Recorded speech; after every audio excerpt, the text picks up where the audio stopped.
Thanks everyone for your patience as we get everything settled here. And thanks for joining us. I'm Kristen Hyland. I'm an English faculty at the American University of Sharjah, and happy to be hosting this webinar, incorporating spatial and temporal digital mapping into humanities research and teaching. So today's webinar is part of AMICAL's online events. It's a member-led initiative to provide webinars and other online events on topics of interest to AMICAL peers. More details are available on AMICAL's website and on AMICAL Connect. And that's also where today's presentation will be recorded and made available. So I'm delighted now, finally, to introduce Dr. Tracy Chapman Hamilton, a faculty member in the Art History Department at Virginia Commonwealth University, who will deliver today's presentation. Her research focuses on late medieval and early modern visual culture in Europe and the Mediterranean.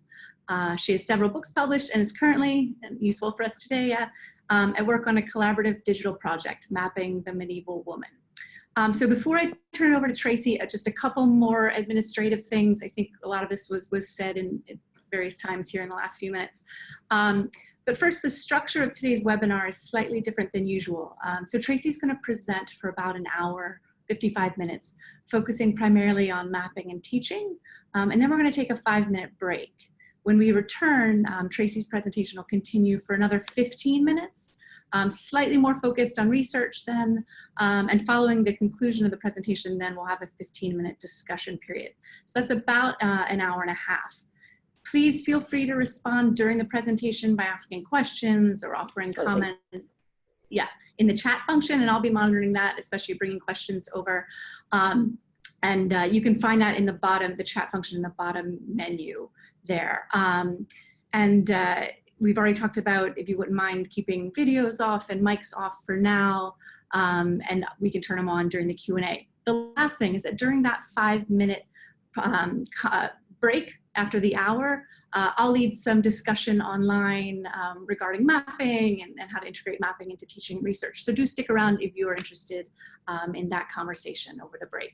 All right, so with that, I'm going to turn it over to Tracy. Thank you. Thank you so much, Kristen, and for everyone at AMICAL who has gotten this together today, because it's the reason my room looks so dim, if you can see me at this point, it's dark here still. And when we did our tests on Friday, it was 9 in the morning, and so there was sunlight coming in the room. But it's wonderful to be able to reach you from such a broad distance across the globe. And I'll admit I did not know of AMICAL's existence before I started speaking with your group here, and it's really so impressive what you have brought together. So I really appreciate you allowing me to talk to you for a little bit today about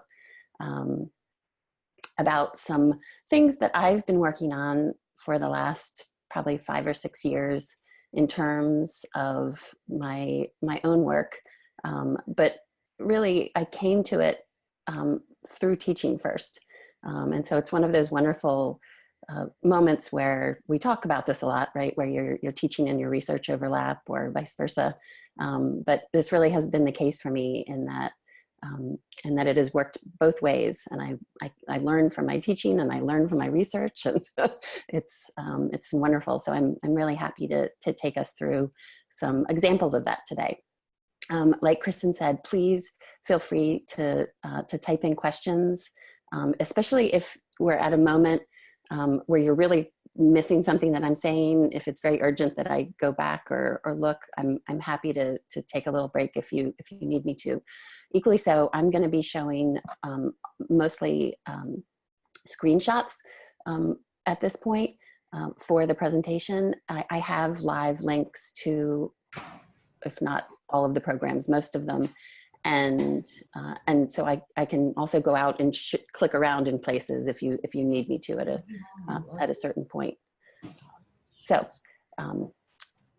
the screen I'm showing you here at this point is a conflation of a few different projects that we'll end up looking at. So I just bring it up as to explain the images that I have here that are, looking at my own research up here in the top left, that is involving undergraduate work in the bottom left and graduate work in the bottom right here. And so I'm going to start us off, and I swapped my title around here from what Kristen said at the beginning, because I do want to spend the majority, or at least the beginning majority of the time, talking about teaching and talking about how the tools that I've used in teaching are ones that you can absolutely use in your own research, but the way I've used them primarily so far has been in teaching. And so I'm going to start off with sort of the most kind of basic configurations of these kinds of projects, and then continue on to slightly more complex programs as we go during the course of the morning here, or my morning, everyone else's day.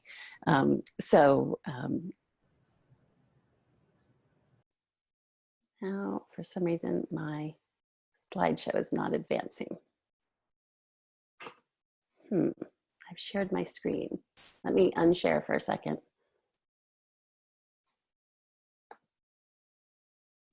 And see what's...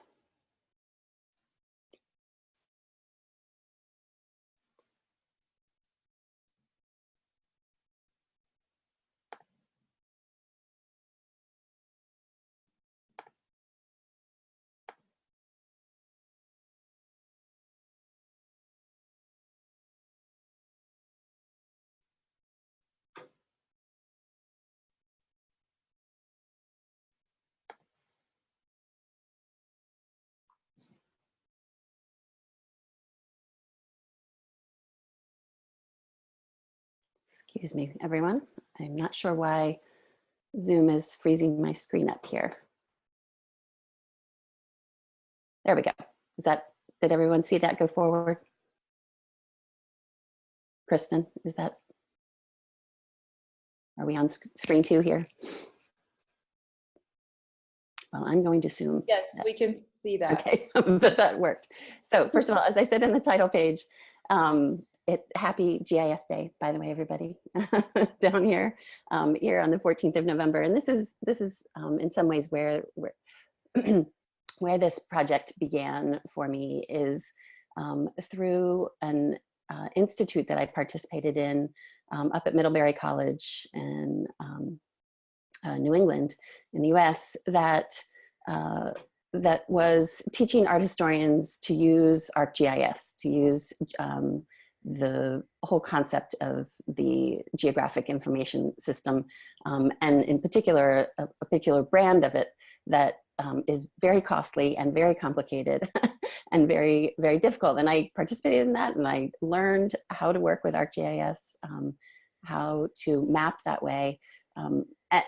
And it was incredibly useful. But what's happened since then, that was in the summer of 2014, is you've had all kinds of advances take place in terms of digital mapping, and in particular, mapping that is quick and easy and free for the most part. And the one thing with ArcGIS that you'll find when having to actually work with it is that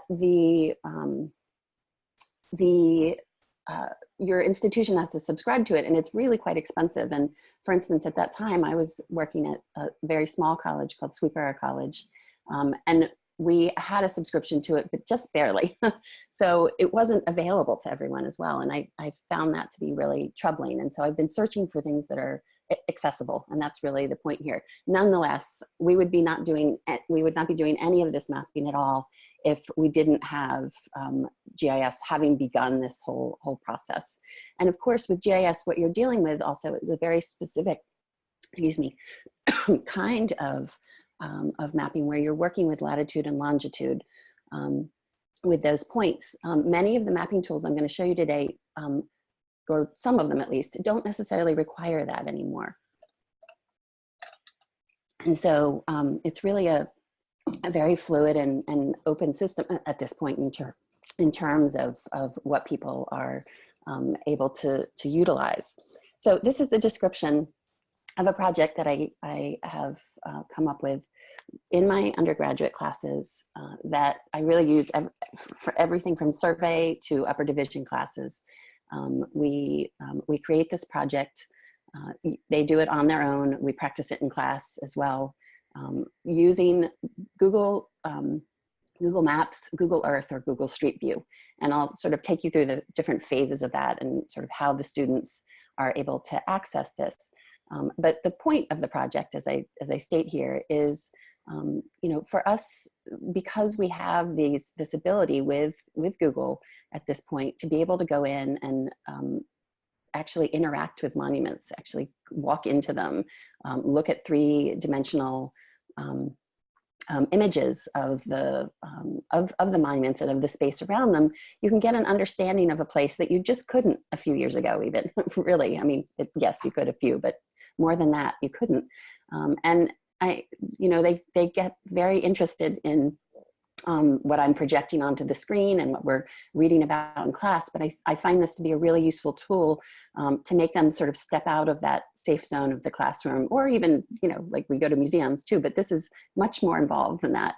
And in addition to even being able to work with this on your computer, your desktop, or your phone, you can actually interact with it in a VR way using virtual reality to actually really be walking in this space. And I can't show that to you on this two-dimensional screen. You actually have to put a headset on yourself.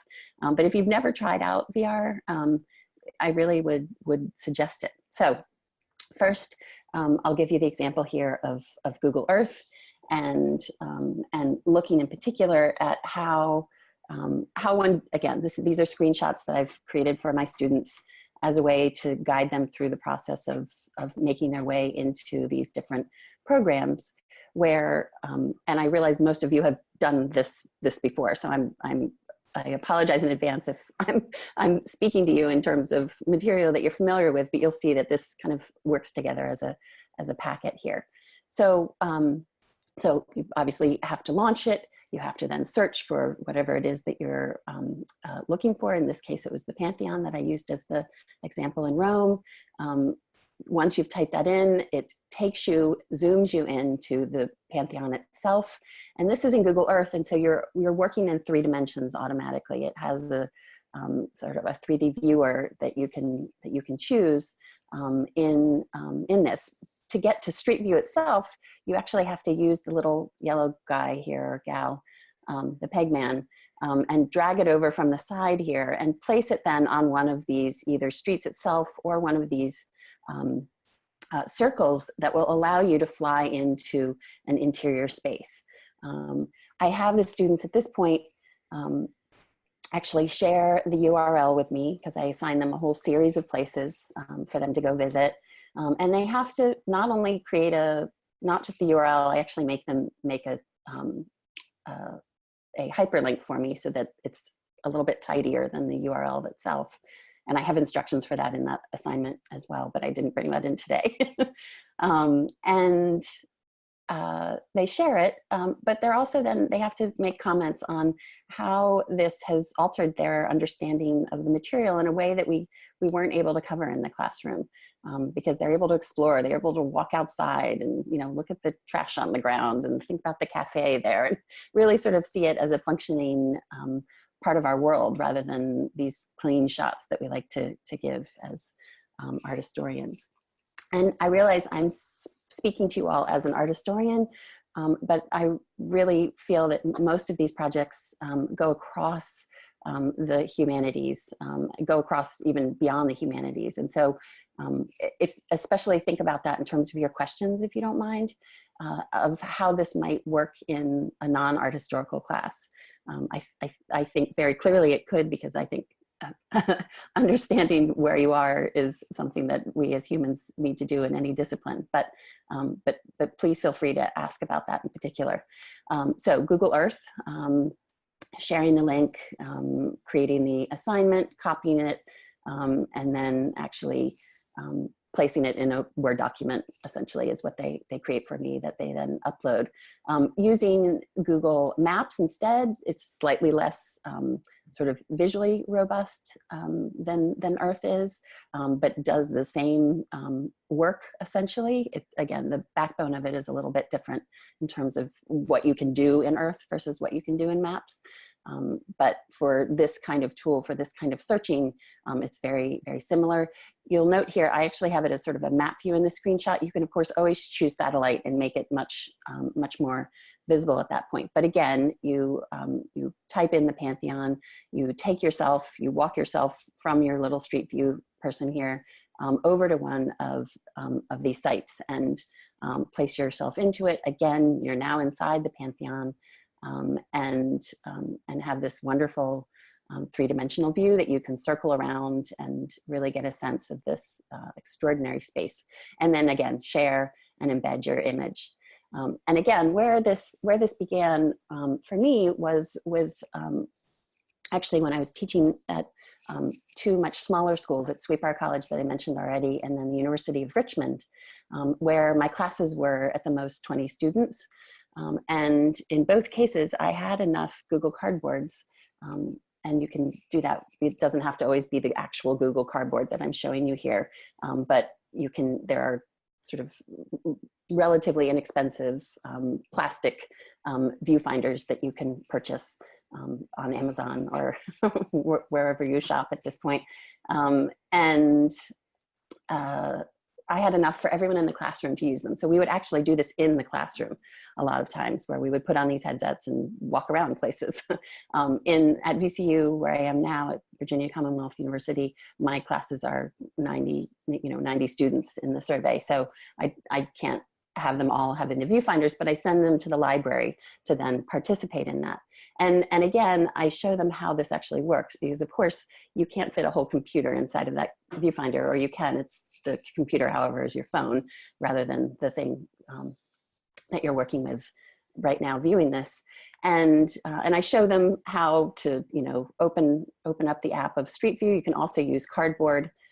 Is another app that you can use that will take you into the same very place that you just were with the two desktop versions of Google's Earth and mapping system. Again, in this case, we actually went to Giza instead and looked at some pyramids. And it allows you to choose the different three-dimensional photos that you would like. You, at that point, actually click up here on the little mask that is the viewfinder, a widget here for turning your phone now into a stereoscopic camera here that you insert into the viewfinder and are able to see it in 3 dimensions. Again, we can't actually do that over the phone. There is not over the phone. You can't do that over the computer, but when you have those glasses on, you can see things quite perfectly. That is one of the very first projects that when I began sort of thinking about mapping in the classroom. The other thing that I've used quite frequently in both undergraduate, graduate, and my own work is Neatline. And the reason for that is because it's one of the first programs out there that I had access to.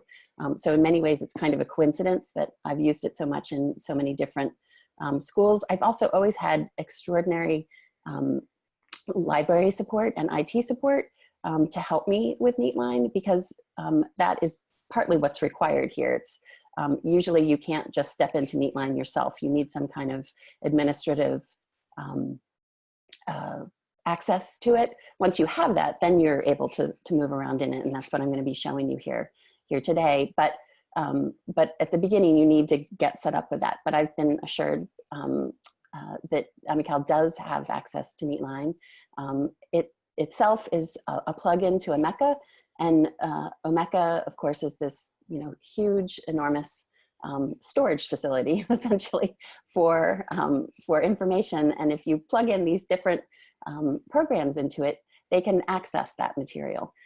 And that's exactly what Neatline is. It was designed through the Scholars Lab at the University of Virginia, which again is also probably why I've been using it, because that's my my geographical locale, and I know the people there. And it's become much more, again, over the years, much more interesting than it was at the beginning. And that's true of almost every project and product that I would talk about today, is that really these last few years have shown great strides in the technology of many of these programs. So what I'm showing you here, this was, again, obviously this is the front page of Neatline, a screenshot of it. And if you actually go to Neatline yourself, you'll scroll through and see that there are a bunch of different demos that they have up here for you to be able to see the kind of different tools that are available on Neatline for you to even to interact with, as well as then to model your own work on. But I had students in a class on pilgrimage working with Neatline. I had them working with Google Maps and Earth in a much earlier version, but this was a 2016 version of this where students mapped out portions of the pilgrimage road to sometimes to Santiago de Compostela. Obviously here we're actually up in the very northwestern part of Europe, in the crossing between England and France, looking at the Pilgrim's Way according to Chaucer. But I also have a later program showing part of the pilgrimage to Rome itself. Is everybody okay? Hello. I just heard someone for a second. Hello. Hi. Hi, I'm Emilian. I'm at the American University of Nigeria. Hello, how are you? I'm good, thank you. Have you just joined us? Yes, I have indeed. Yes, I have. Wonderful. I have classes. Oh, wonderful. Well, I'm glad that you were able to come in a little bit late then. What we're asking is if you are able to mute your microphone while I'm giving my presentation, and okay, and then I'll just keep on talking here. That's fine. It's lovely to meet you. So another undergraduate project here. This one again, using the concept of pilgrimage as a way to take the concept not just of space, because that is of course the interesting thing about digital mapping is it is both spatial, but it can be temporal as well. And what we've looked at so far is it didn't really bring the temporal into it so much with that last project. But now we're going to start to see that coming as well, that you can really link it in a variety of ways. And so Neatline allows you to pull up a whole series of, once you've plugged this information in, a whole series of choices that you can then click on. So for instance, here we've clicked on Winchester, and it allows you to set your zoom point so that you can either stay out in that larger view. Once you click on these links, it can pull you into a closer view, in this case of Winchester Cathedral. And really, it gives you a variety of options. You can use both image and text, obviously popping up. Have that choice of allowing image and text to pop up as part of the description of it.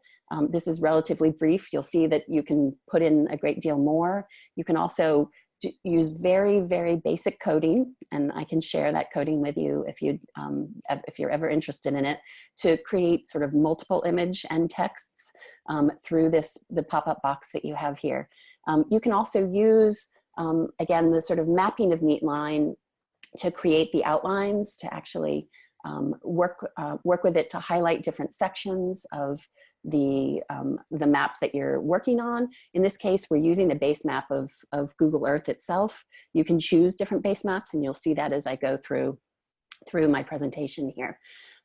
So Winchester, zoom out again to think about Canterbury Cathedral from above, but then once you click on it, actually, it'll take you into the city itself, and finally into tighter views as you click on different links. So again, that was all manipulated through measures that you can show in Neatline. And again, I'll show you examples of how to do that here in a little bit, but just to give you some examples of how this mapping works first. So again, another example, and what you can see here in this case with this student, she was really treating this as a research paper. These were their final projects. I'm not going to show you every single page of it, nor for any of these, but she wrote a paper and took those materials and put them into this mapping program with citations, with a whole set of illustrations, with a bibliography at the end of it, so that it really is I would say a very different way to think about the research paper.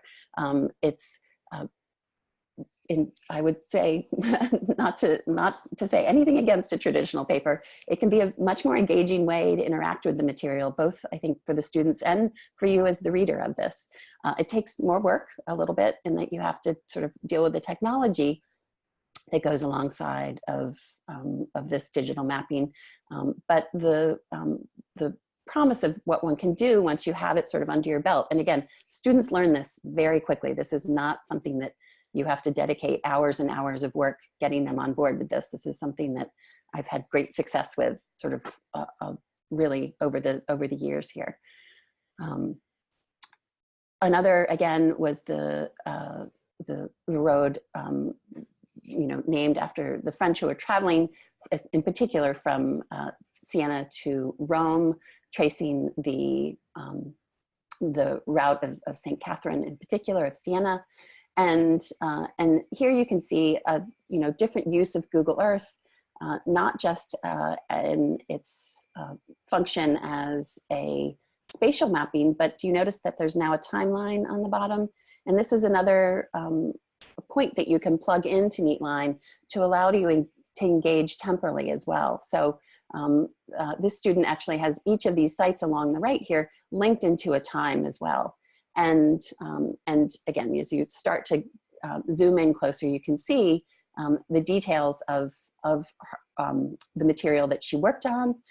You can actually tilt it to have this, again, this 3D image, in addition to sort of the aerial view that you're looking at here.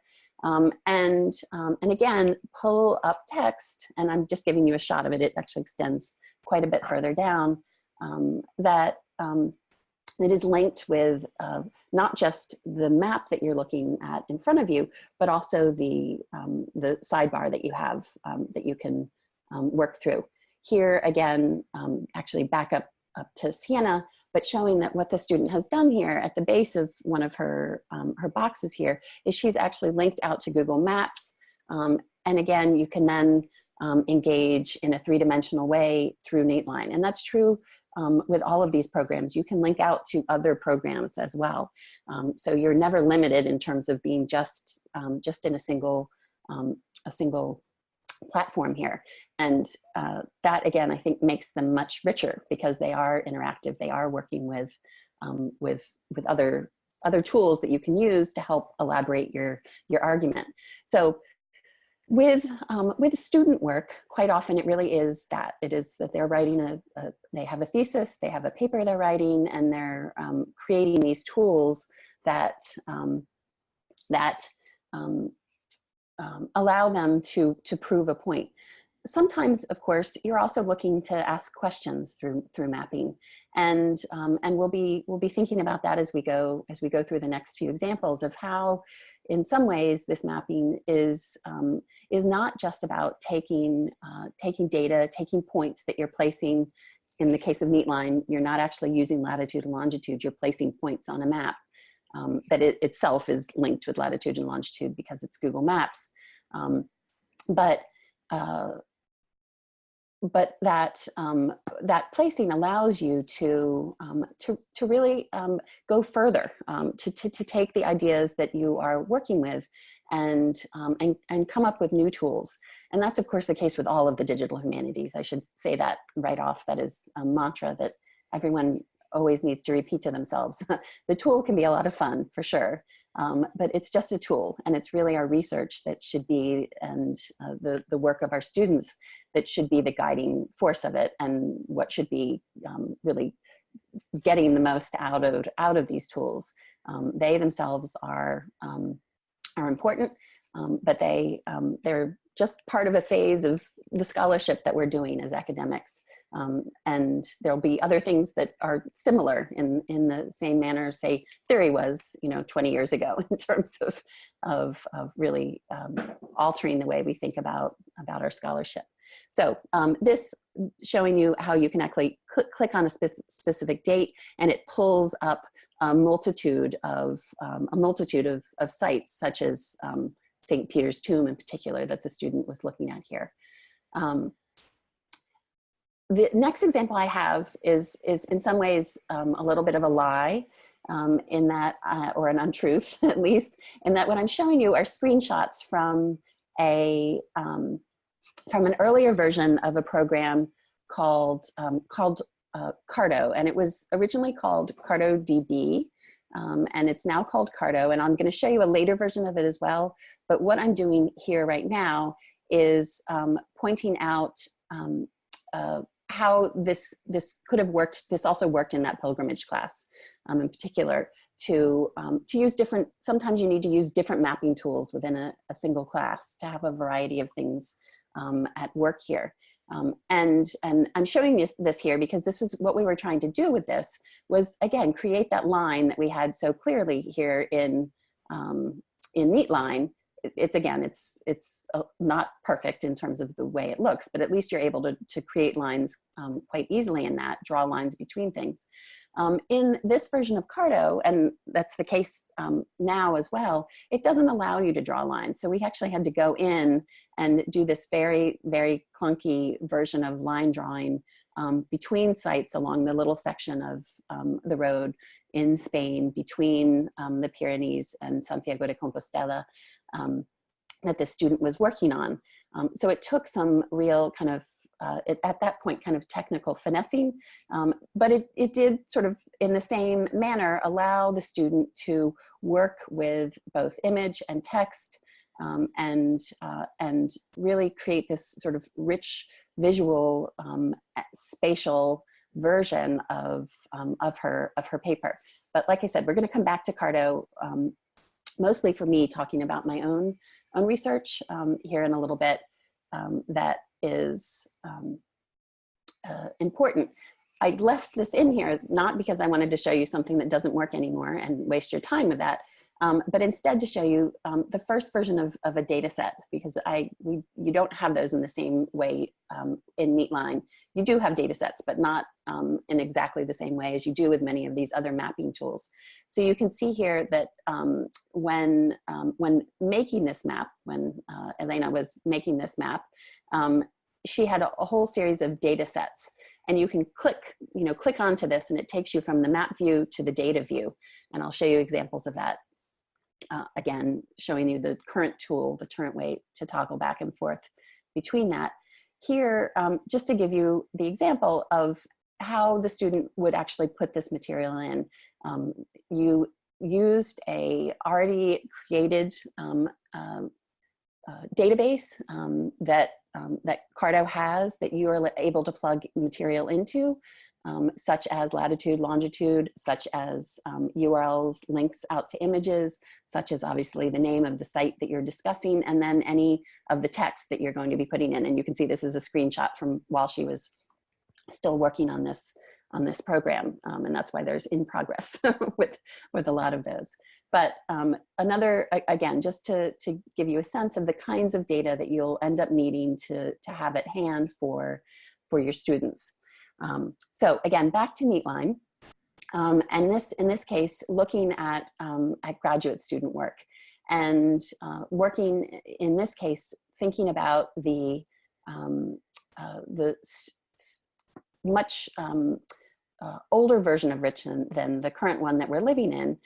But this was a project that my students and I created to think about revival, medieval revival style Richmond, and its impact on both the past city, but also the current city. This was part of a class that I taught on digital art history, and what came out of that is a talk that I just delivered with my 3 of the students from that class at the African American Digital Humanities Conference earlier this fall at the University of Maryland. So it ended up becoming something that, more than just work in the classroom.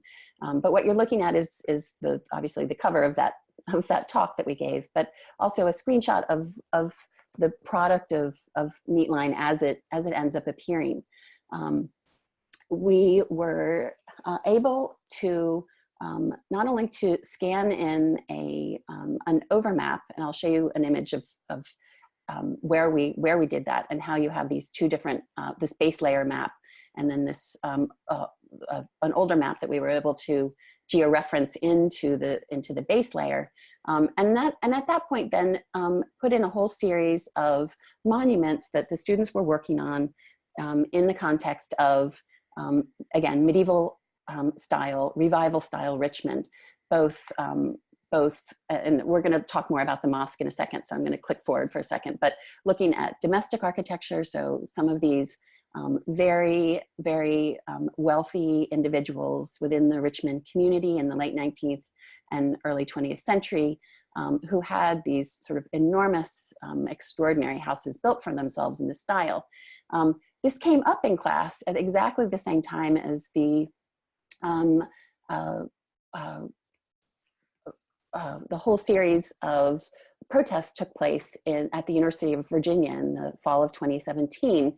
And I was very interested in having the students think about how that concept of the medieval was being used in this case by white supremacists to talk about how space was owned, how contemporary space was owned, as well as, again, this historic space. And in this case, this is something that medievalists have been very, very concerned with, that white supremacists are taking, you know, objects like the Irish cross, or like runic symbols that you have being used in the white supremacist protests, or, and I'll come back to that image in a second, or President Trump taking on the armor of the Crusaders here, and utilizing that kind of medieval imagery. And again, I myself and many other medieval scholars like to point out that over and over again, that obviously the medieval period was not white, and nothing that the white supremacists have control over in terms of the category. But that was the kind of material the students and I were working through when we came up with this project.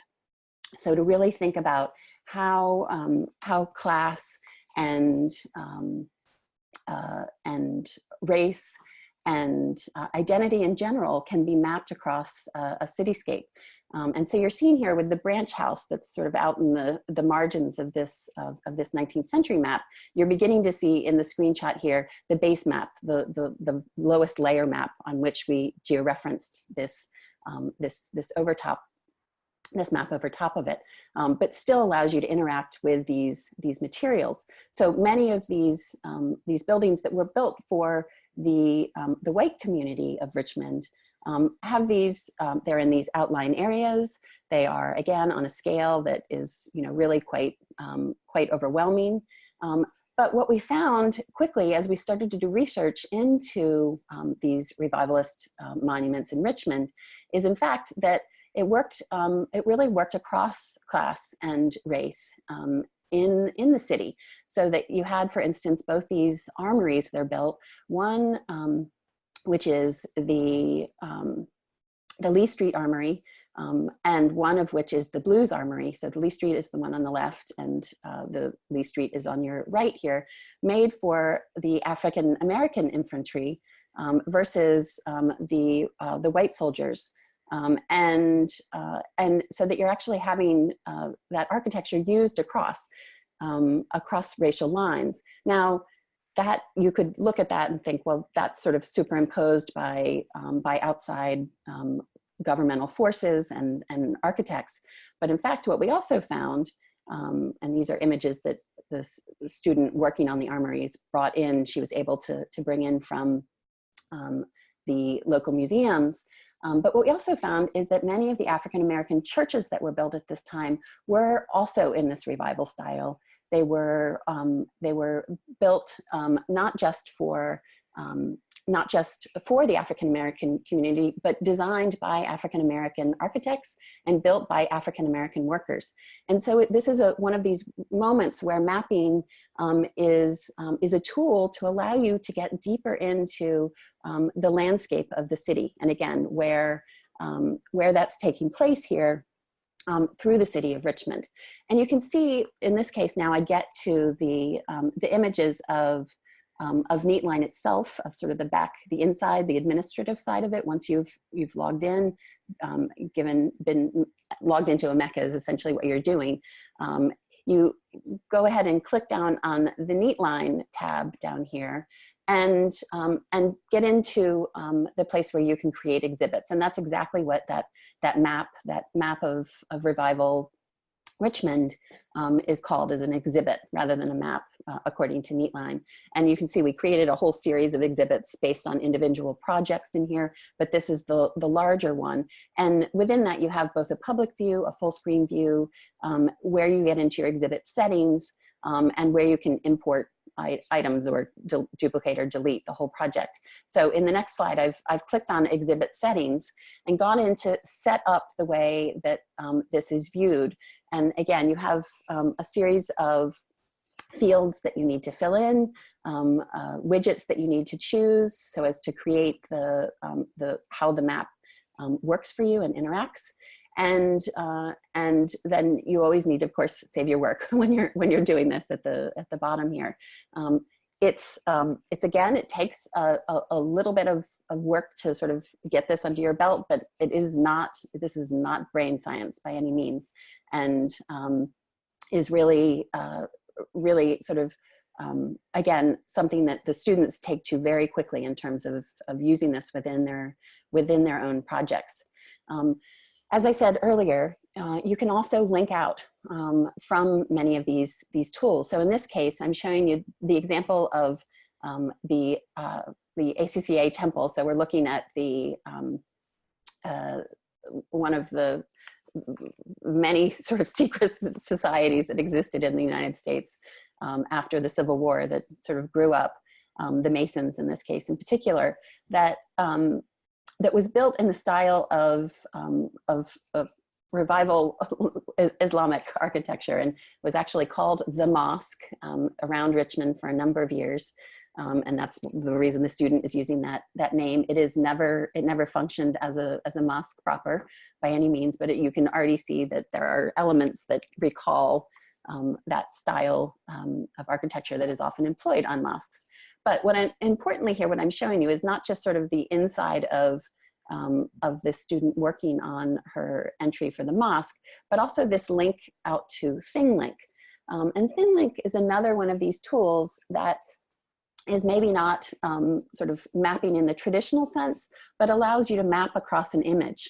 And so create an exhibit that is multi-dimensional in terms of the way one can read the material. So the student here has scanned in a postcard from the early years of the mosque having been built, when it's actually been turned into a theater at this point, rather than the Masonic temple.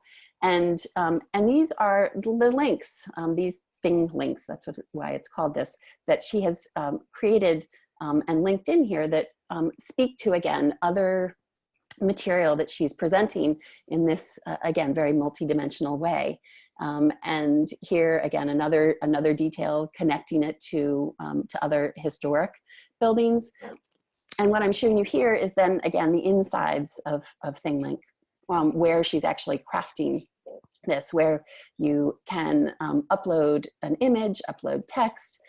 You can place your links around the image that you've chosen. You can obviously place more images within here. This is the gallery of Sam here, of looking not just at the postcard, but of the series of blueprints of the interior space that she used. And here you're getting a sense of, you can choose the kind of text you want.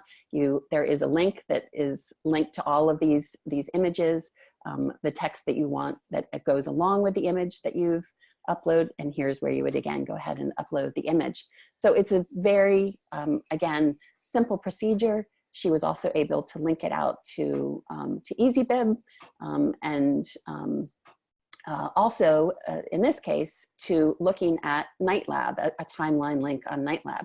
So I'm showing those two links here, which, so this takes you, it opens up into a larger bibliography of the project. Here, if you click on Read More, it takes you to this page. It takes you to out to a timeline that is connected with her work on the mosque that you can see here in the postcard, in a tool that's produced by Nightlab. And I have two tools by Nightlab that I'd like to talk about today. I might, I'm not sure how we're doing, if you need to take a break here at a certain point. I know we began a little late, but just interrupt me if you want me to stop at a certain point. But let me get through at least the timeline tool here of Nightlab. So Nightlab is, as you can see, comes out of Northwestern University. And they have created a whole series of different tools that allow you to interact spatially, temporally, and even beyond that with material, with data. And again, here we link out to this mosque timeline. This is, if you scroll down this page that you have here, you come here to these different tools. And so Juxtapose, Sound, Site, Story Map, and Timeline are the four ones that they have. We're looking at Timeline here. And obviously what that is a temporal mapping. You're working across time in placing material in a category of time, whereas story map that we'll be talking about next is spatial mapping instead. They are separate from one another. So with timeline, it is, again, really much more simple even than Neatline that I showed you.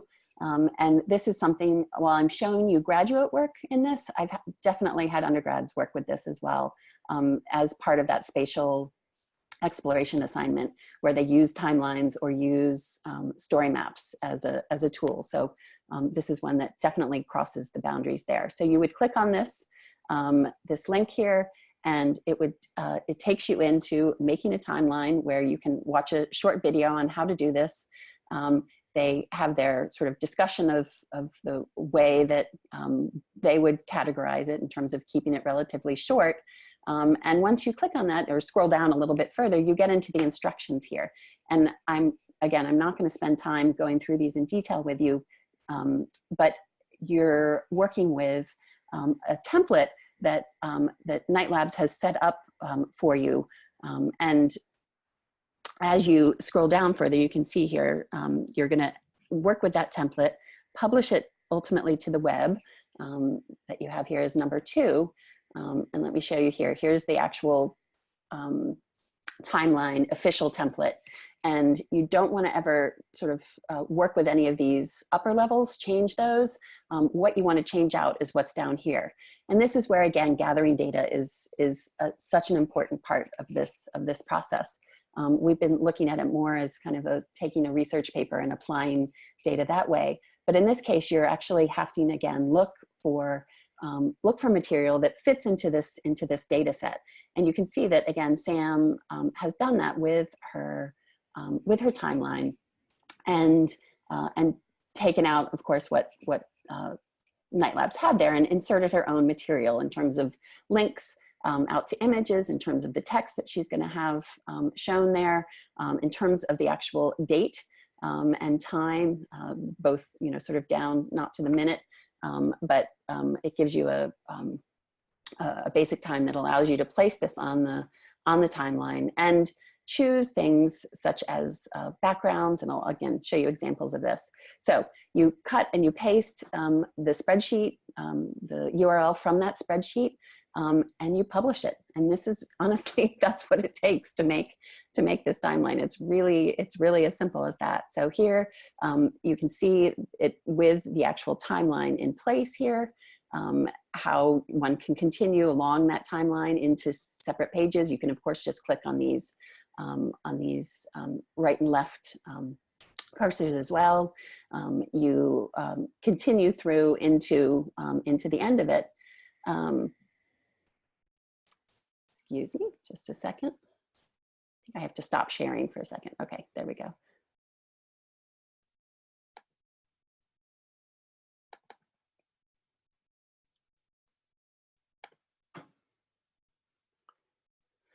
The other side of Night Labs, again, is of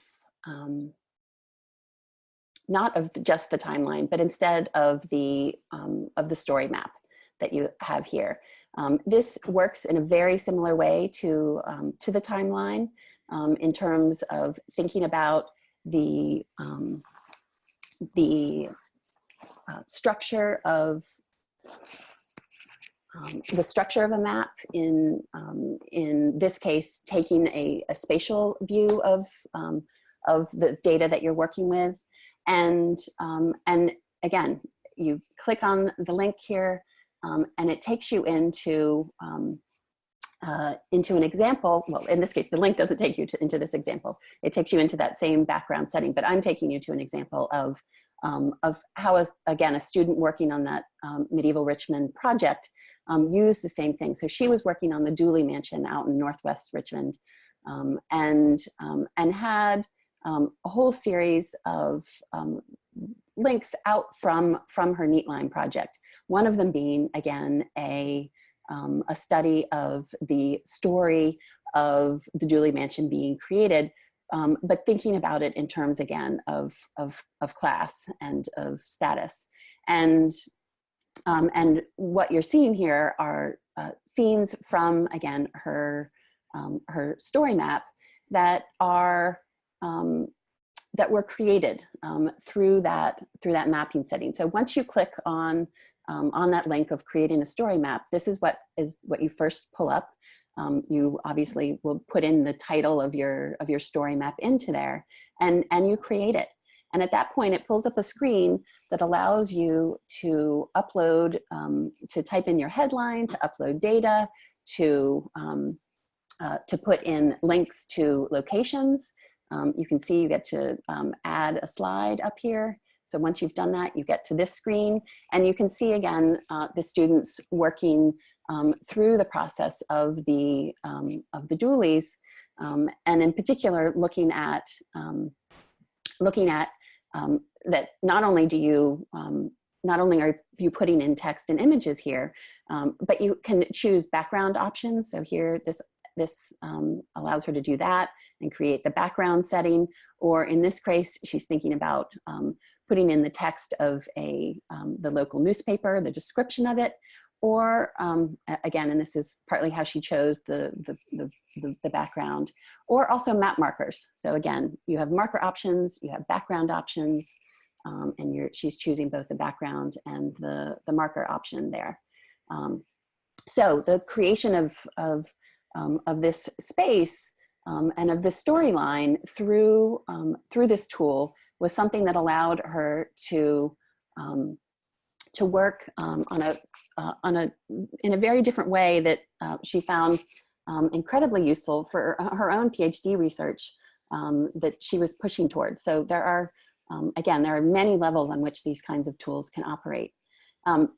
This Curatescape is not a tool that I've actually worked with, but one that I just came across recently. And so I wanted to put this in here before we took our break to point out to you, this is another plugin to Omeka. So like Neatline, another plugin to Omeka. And I came across this up at that digital history, African American Digital History Conference.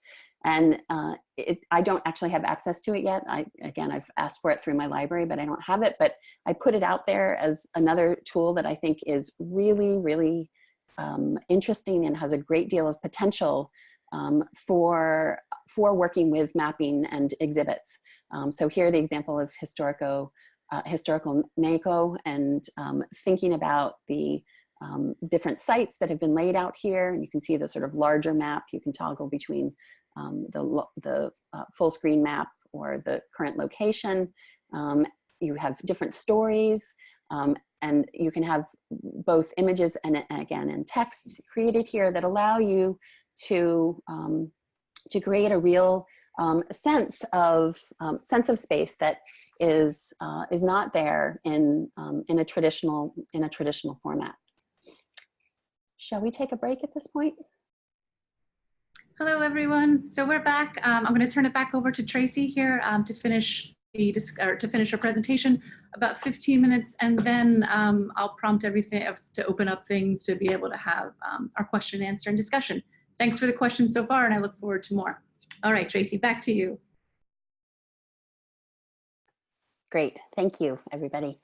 And that was nice to have some water.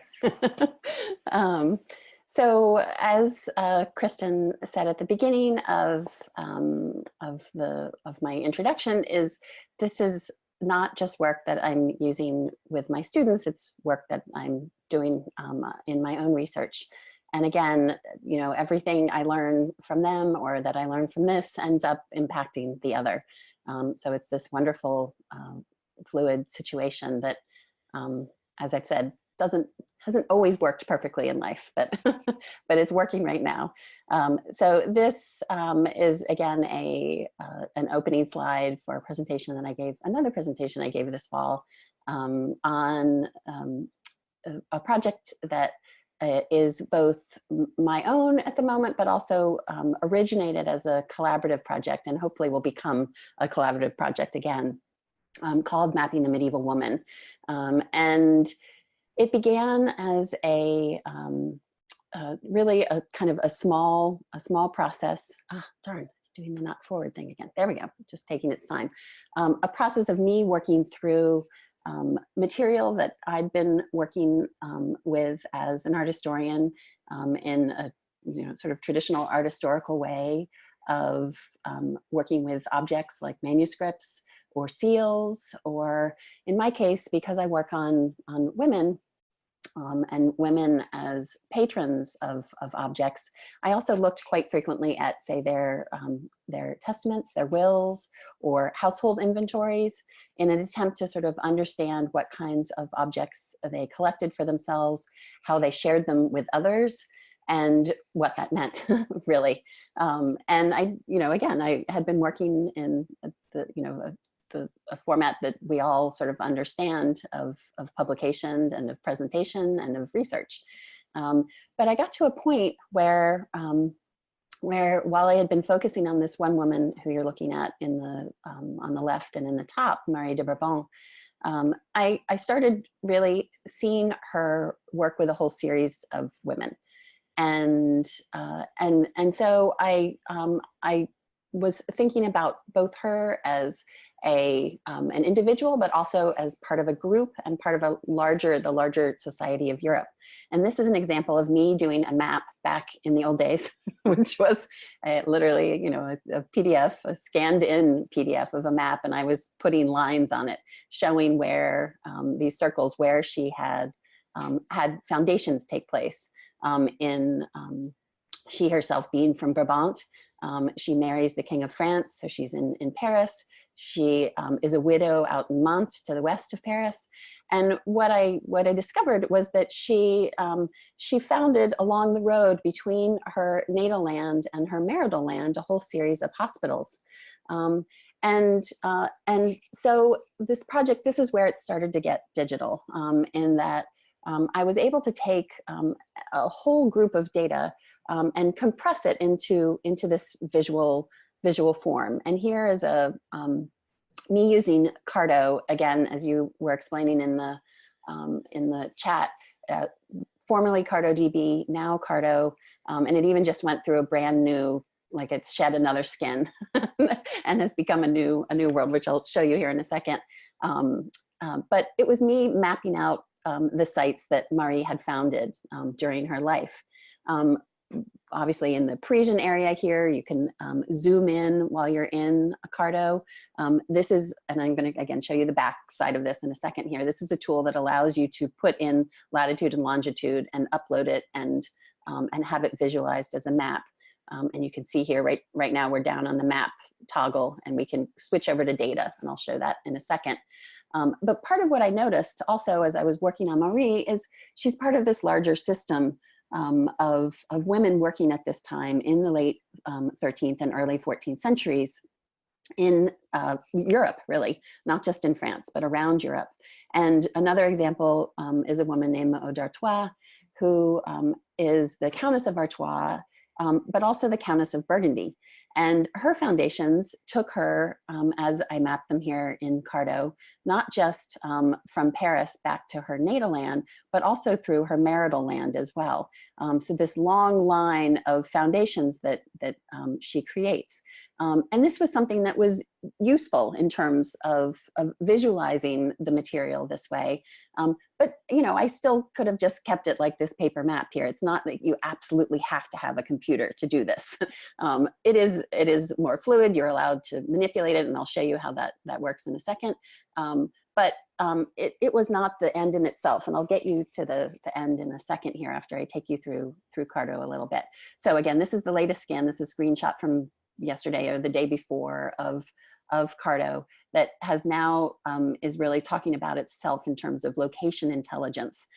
It confused me for a minute when I got this page because it's not what I'm used to seeing. So it took me a moment to figure out that if you go up to the platform here, you can get back to cartography again, which was very relieving to me because they hadn't emailed me about the fact that they had turned into location intelligence instead.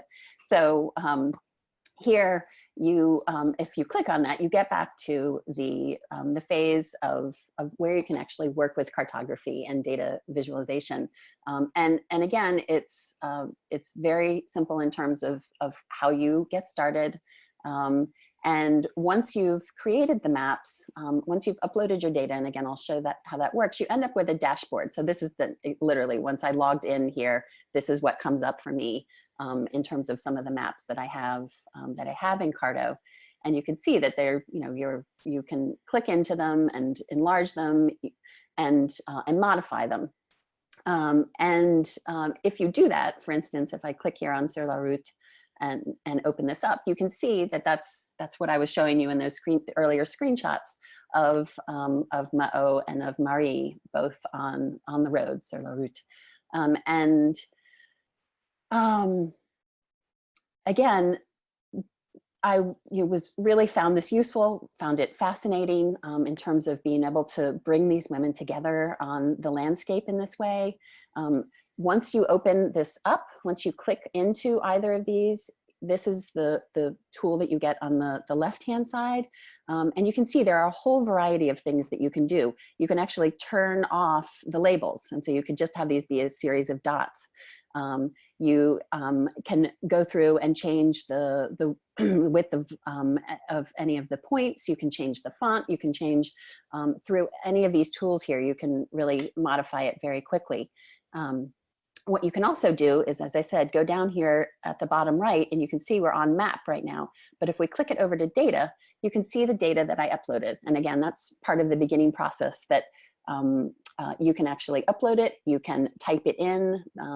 And what I did was uploaded the connection to my data that I have stored in Google Sheets at this point. I used to use the Microsoft material, but Google Sheets is much more collaborative in that you can share your data in an immediate way. So it's Google Sheets that I'm using at this point. But you can see if I scroll to the right, there are a whole series of fields that I have that have been filled. And I realize it's very small and hard to see. And I apologize about that, but I was trying to give you the whole full screen here. But what we're looking at here is, again, the latitude and longitude and the labels. And these are the things you have to choose to create layers here within your map. You can choose to create a legend or a key. You can create it as a heat map instead. So that what you're looking at here then is going back to the data. If you have more than one object in a single place, the heat map is broader or wider or more saturated in color. So you're able to take your data and analyze it through this. Not surprisingly, Paris is a place that gets a lot of material in it for these women, as all of them are passing through it or reside there. But what's interesting then is to maybe look at how these other spaces respond to Paris and think about center and periphery. So there are, again, the questions that come out of this data are not ones that you can manage necessarily in another form. The map allows you to consolidate it and really look at it in this this wonderfully sort of single view that you can't do with the data alone. Again, you can use different base maps. I'm using just the sort of most simple one here so as to avoid as many modern boundaries, or at least the highlighted version of them as possible. And again, change out the different details here. These are, I might just time-wise kind of skip through these. This was the older version of Carto, just again show you how it has changed, but ultimately it is the same, that you're working with different layers here of these individuals that you've added together and allow you to see that you can work through using again, the Carto map. This is actually using color to differentiate between the women. You obviously can click on any of these points at any time and pull up the data that's in your data set. Another version of a heat map, because you can use lots of different colors. You can turn off one of my queens, turn on two others. You can have all three on. You can have a single one on. So again, that's where you're having these different points open and close here, depending on what you've used. And this really, once you get the hang of this is something you can do in a matter of minutes, many of these things. I mean, it's really quite extraordinary in terms of the immediacy of it. However, again, I sort of found in thinking about this is that these are a bunch of dots. And what these women are doing are exchanging objects. They are leaving them to each other. They are purchasing them from women's inventories after they die. They are asking for them. They are describing them in writings to one another. And so in many ways, it's not the individual dots or the sites of their possession, but the connections between them and the movement of those objects. And so I started looking into networking technology to try and animate and to visualize that a little bit more. And what I have found to be the most successful of those, and I've looked at a few different ones, is something called Palladio. And let me go forward to, I thought for some reason I had that. Well, I guess I don't have sorry, I apologize about that. I didn't have the opening screenshot of Palladio, but it's P up here, Palladio. I can go out of this in a second and show you it. It comes out of Stanford. It's again, another one of these sort of, comes out of an academic institution, trying to work for scholars. Again, that's the beauty of many of these mapping, these more recent mapping tools, is they're created by humanists, or for humanists at least, and in league with humanists, so that they end up working very well with the kinds of questions that we're asking. But so what I'm able to do in Palladio is to map routes as well as points. And so what you're seeing here is a sort of a conflation of many of the routes together, and just a few of the other women that I've worked on and objects that they've possessed, and to show you how, again, how you're able to, in combination with not just these lines that are connecting them, but also again through sort of density maps, that you have here, through your layers that you're able to choose. You can come up with a whole series of different kinds of data points that allow you to see, first of all, just the overwhelming intersection of all these women across the continent, but equally so, how that process worked. Because again, you can take it down to just one line, and then what I'm sort of showing you is the big picture here with all of these lines in it. And what I'm showing you here is Palladio versus Neatline, which is what I used at first. And I'm finding Palladio not only to be more simple to use, but also to be more visually sort of interesting than what I was able to create with Neatline. But it is the same material. It is the same exact material that we're looking at here through these two slides. And again, what I'm also showing you is many of the objects that that did that travel. So that is my own research. That is my addition to that. And now I'm ready, I think, to hear from you guys, to start doing our question and answer. So mic's on when you're talking, not when you're not. Thanks. Tracy, thanks so much. So a couple of things as we transition into the Q&A. Tracy, on your end, if you could exit out of your screen. Yes, there we go. Thank you. And then, yes, hello. And yes, everyone else, feel free to turn on your video or your mic as you see fit as we work through this. I wonder if it's possible, we could go back just to start. To some of the questions in the chat that were offered during that quick break. There were a couple questions that are about the beginning of a project, right? Deciding on a tool. Right. Abdelaziz asked, how do you decide which tools to use with students, and do they have a choice?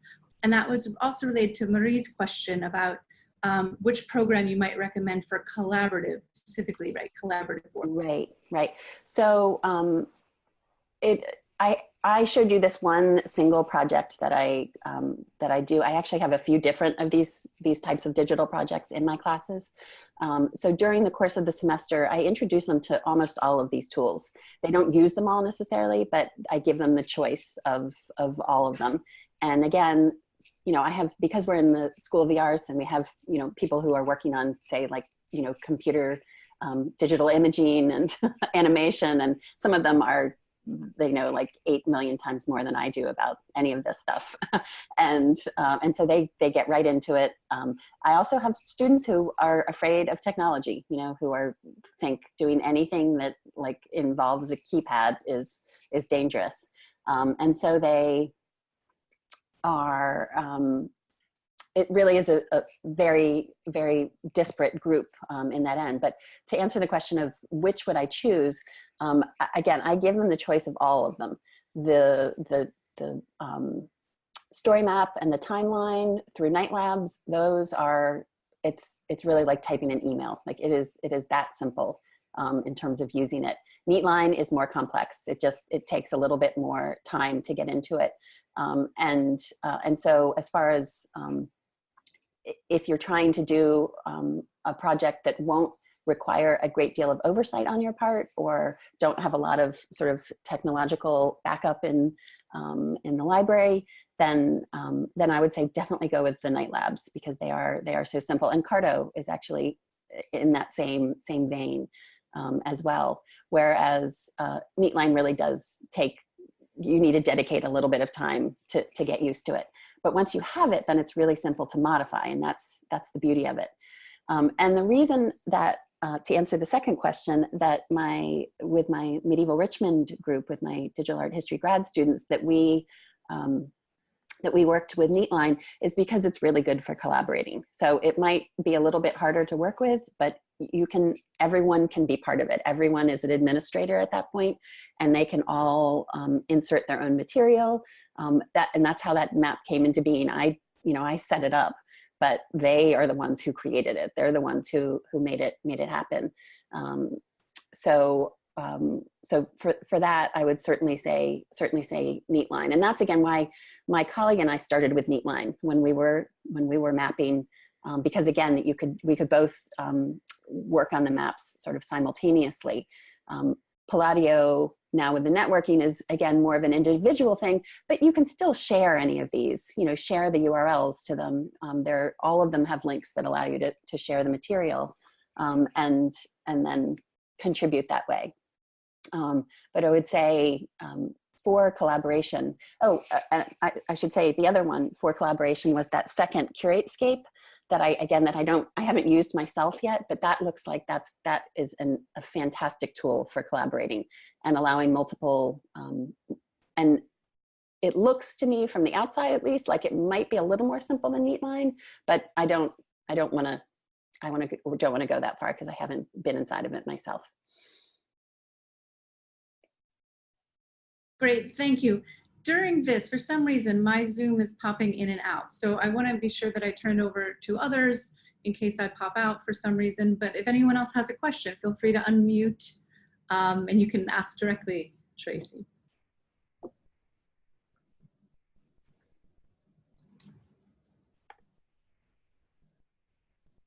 I felt like with the chat, there were a couple more questions. Yes.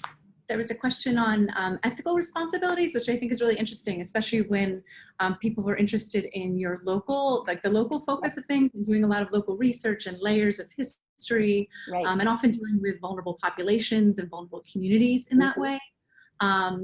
And what are any ethical concerns and how do you deal with them? That was one person's question. Yeah. No, that is a great one. And that's one that I don't normally have to deal with, right? As a medievalist, you're so far away from the current that doesn't end up, no, it's not true at all. You always have ethical responsibilities. But this project was really eye-opening for me in that way, in fact, because of that need, and because my students were doing research with not just with the Library of Virginia or the Black Historical Society, but also, again, like you said, with local populations. We were interviewing people who still worked with many of these structures, with people who were involved in the construction of it originally, or who had relationships to those people.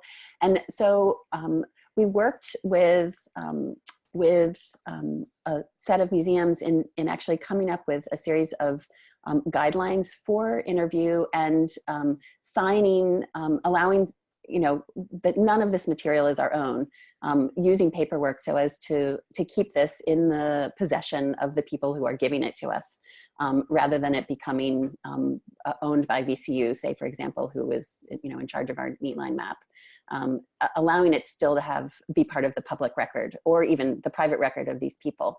So we were very clear about that through literally through forms. We had people sign in front of us so that they would understand our role in this. But that's sort of also a larger issue of mapping that comes into this, because what I'm showing you, of course, is the finished product of this. I haven't showed you a whole lot of detail of the data itself, and that manipulation of data. I mean, that's something that we all have to deal with as academics as we're turning data into our work.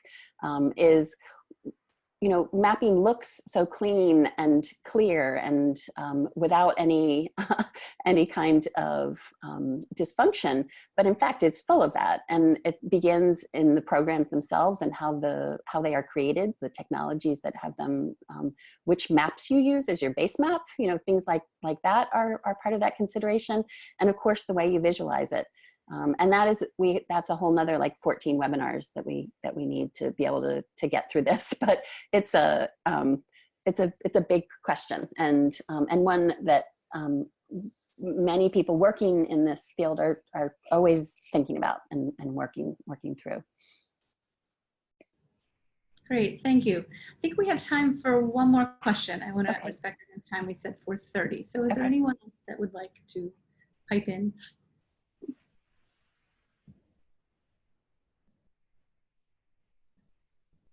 Oh, I love the idea of your Neatline sandbox. That's a great idea. Yes, you should do that and play around, because that's the only way you learn all these things. I mean, I whizzed through them with you today, and I wanted to give you as much to work with as possible rather than one thing that we worked through. But all of these things are doable. All of them are again, I was not a digital humanist before 2014.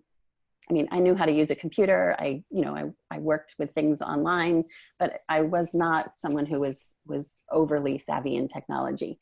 And I've been able to do all these things. And so please understand, this really is possible for you. And don't make it be the only thing you require in your class with your students, because some of them really still just want to write a paper. But I would say, also, introduce this gradually in smaller chunks, and students will really come to love this material as well. And I'm sorry if someone was asking a question. No, I think that's some great advice to think about scale and starting small a little bit too, especially students that are new to these sorts of platforms, and even of research questions, right? Exactly. Absolutely. Absolutely. Well, I want to thank you very much for offering your time and expertise to us all in your early morning and day times. Thank you everyone too for participating, for listening in and offering your comments and questions in the chat. I know that Alex and Jeff will be sending a feedback URL soon so that you can offer feedback on the webinar and also offer any ideas or suggestions you have, I think, for ways that AMICAL can help support your own work in teaching or in research or in support for mapping as well. So thank you everyone. Enjoy your day, Tracy. Enjoy your day. Yes, I will. And thank you all, everyone as well. And I'm happy, I mean, again, I think you have the support already in AMICAL to do any of this, but if anybody has questions for me, I'm happy to talk via email as well if you so desire. So great. Would you mind, you can, before everyone, I mean, people are checking out, but you could pop your email into the chat. Absolutely. Or forward it as well later on. Absolutely. Great. I'll do it right now. All right. Thank you, everyone. Thanks, everyone. Goodbye. Very much. Bye.